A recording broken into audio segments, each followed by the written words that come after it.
tentang penggalian materi ya, kalau gue lihat ya, nggak tahu ini gue salah apa enggak, tapi Salah kayaknya. lu berdua ini punya satu perbedaan yang cukup signifikan menurut gue dari cara menggali materi. Kalau lu tadi bilang Judy Carter itu ada inner self, outer self, the world within. Kalau menurut gue Rian itu the world within-nya dominan banget. Sementara lu inner self lu dominan banget gitu. Berarti hidup lu kayak sengsara banget.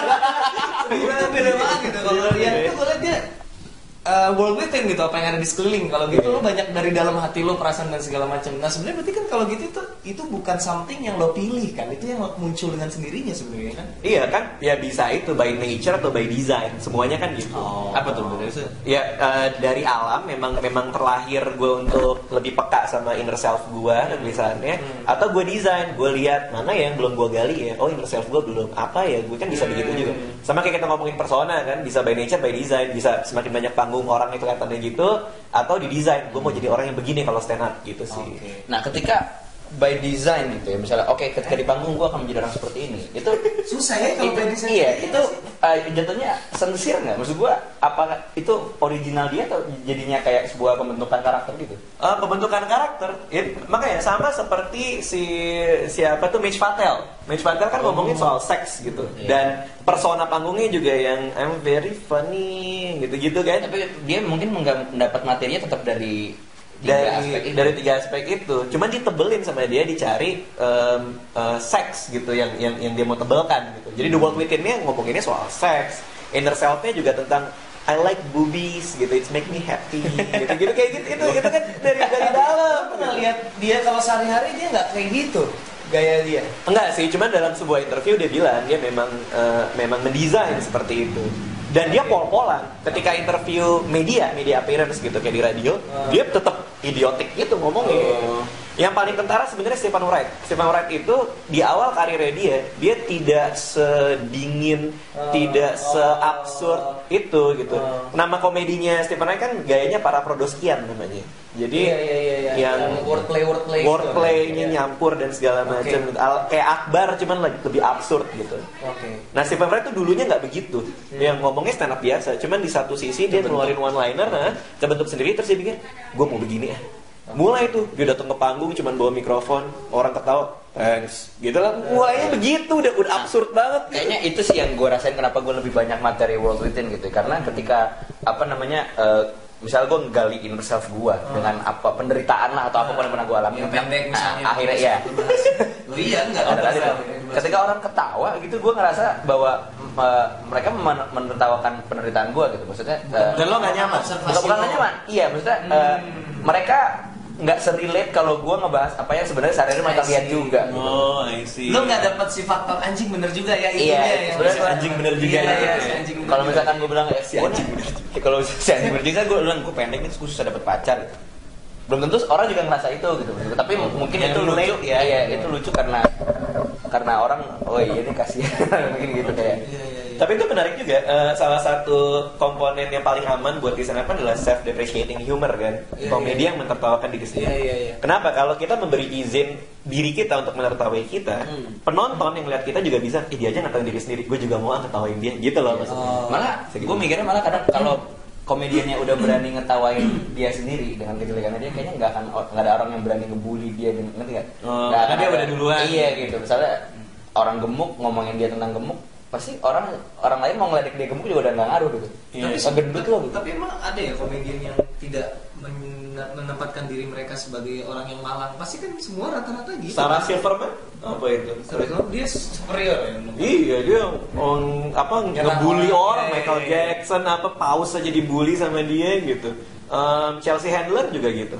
Chelsea Handler, artis-artis udah di bahan materi. Sendiri gimana? Maksudnya lo di panggung butuh empati penonton gitu, atau lo kayak ini gua nih, panggung gua, lo dengerin gua ngomong gitu. Bener, gua itu sih masalah materi yang The World Within lebih nyaman. Gue juga ngerasa itu sih. Jadi kayaknya ada kepuasan tersendiri saat bisa bikin orang yang anjing ya juga ya gitu kan. Tapi gue keingetan ini waktu itu Om Rama Papana, gue lupa mengutip dari mana, tapi cerita mengenai The Voice Inside Your Head itu Greg Dean ya, Voice Inside Your Head itu menurut gue salah satu yang ampuh banget sih. Apa tuh? Ya jadi kalau kita lagi ngelihat apa gitu kan suka kepikiran something yang kalau lu omongin itu amoral dan sangat Iya, ofensif. tapi demi lu menjaga keseimbangan masyarakat lu nggak boleh ngomong gitu gitu ya. Gitu. Misal lu katakanlah misalnya sorry misalnya di mall lu lihat anjing nih cewek udah gendut pakai rok mini nggak pantas banget gitu kan lu nggak mungkin ngomong kan tapi di benak lu kan itu Ada, itu kata-kata itu lewat sing gitu. Nah mungkin tidak sekasar tidak seofensif itu tapi saat kita melihat segala macam tuh muncul gitu. Iya. Itu menurut gue sih. Nah itu harus dicatat tapi Iya, kalau nggak hilang. ternyata gue lagi kencing gitu. Terus tiba-tiba kepikir udah ngambil BB catat. Gitu. Iya. Terus lu lupa lanjutin kencingnya. Tapi gue kencingin. Tapi rata-rata memang semua begitu ya. Lu gitu juga nggak sih? Iya nyatet pasti gue. Begitu lu kepikir apa-apa Begitu langsung catat. gue kan? kepikir apa-apa nyatet. Lu juga Walaupun mentahnya ya. Walaupun Oh, aslinya. iya. Nah itu soalnya kadang-kadang gue juga kaget gitu bahwa ada ngobrol-ngobrol sama beberapa teman komik yang nggak melakukan itu. Maksudnya menurut gue bukan apa-apa, kita tuh suka overestimate ourselves gitu. Dipikir nah ntar juga inget lah. Iya, Pada iya. saat gue punya waktu Nah, untuk itu enggak. dan ngambil buku dan nulis, Udah lupa. Udah lupa, hilang. Kalau nggak Pasti hilang, paling iya nggak seingat-ingatnya pasti beda sama yang pertama Iya. kali terlintas gitu kan. Berarti setuju ya kalau ingat apapun saat itu juga harus langsung Harus dicatat, catat. harus langsung catat. Tapi Walaupun itu masih cuman sifatnya aduh baru pengamatan yang Iya, masih iya. belum jadi materi gitu. Cuma itu disiplin yang gue dapat dari jadi penulis sih sebenarnya gitu. Disiplin untuk menulis apapun yang ada, disiplin untuk punya waktu khusus buat menulis. Nah. Disiplin itu. Tapi kalau bicara disiplin tadi kan di awal kan lu bilang mengenai berangkat dari kegelisahan itu, lu pelajarin sebenarnya pada saat lu dalam konteks lu mau jadi penulis kan, bukan stand up comedy. Iya. Berarti kalau kita tarik lebih luas ke stand up comedy bisa aja dong ada metode lain selain dari menggali kegelisahan sebagai cara nyari bahan gitu ya. Iya seharusnya ada. Ya bisa kita bermain parodi kan bisa. Kayak ngelihat gitu apa yang sekeliling. Kalau misalnya kan gini loh, maksudnya lo bisa make little people in big situation gitu misalnya kayak tukang bakso pas lagi perang dunia ketiga gitu misalnya. Gue entah kenapa ya pas Radit ngomong tukang bakso pas di kepala gue beneran perang dunia gitu. Oh, iya. Lo bisa put gitu ya, ini kalau kita bicara parodi ya. Little people in big situation atau big people in little situation. Misalnya Mike Tyson kebelet boker di tol Jagorawi gitu misalnya. Nah, momen-momen kelucuan ini kan bisa ditimbulkan dari dua hal tadi gitu. Tapi Jadi sebenarnya tidak, parodi tidak itu dari sah, keresahan, tidak dari Tapi tidak dari keresahan bisa juga. Tapi bisa jadi materi yang bagus. Bisa, tidak mutlak dari anxiety. Kalau gue selalu dari anxiety. Oke. Kalau ketemu orang apa segala macam, ada yang nanya soal backstory materi, preferences juga ya. Kegelisahan itu sebenarnya adalah salah satu teknik yang memang dipakai oleh Radit, tapi bukan berarti satu-satunya. Bukan. Yang satu itu Bukan. adalah cara yang efektif sih untuk kita Iya, menggali bukan. materi ya. Karena itu tadi kalau nggak berangkat dari situ nggak dapat bahwa malah jadinya nyari-nyari yang lo bilang tadi tuh nyari-nyari yang lucu Nah, bukan nyari-nyari tapi kan nyari-nyari yang lucu gitu kadang gue suka ngedapetin permasalahan misalnya dapat job misalnya suatu produk apalah produk gitar gitu. Ketika dia bilang nanti tolong ya disisipin di presentasi materi tentang gitar, gue nggak punya kegelisahan apa tentang gitar jadi gue kadang suka bingung gitu gue itu gimana. Nah, iya itu susah, itulah susahnya korporat skandal. Kadang-kadang malah kadang yang pasti nyampe nggak dapet gitu kayak Susahnya. ya nggak ada lucunya gitu kan gue nggak ngerasa ada yang aneh gitu. Perusahaan ban gitu gue ngomong apa enggak. Itu gimana ngakalinya tuh kalau menurut lo? Gue termasuk picky sih kalau gue nggak pernah mau begitu gue kadang-kadang kalau misalnya teman-teman ada yang mau hire gue gig di mana gitu dan gue emang nggak ada materi dan gue slow writer gue menulis materi stand up gue pelan banget Sama gue juga. ya kan gitu.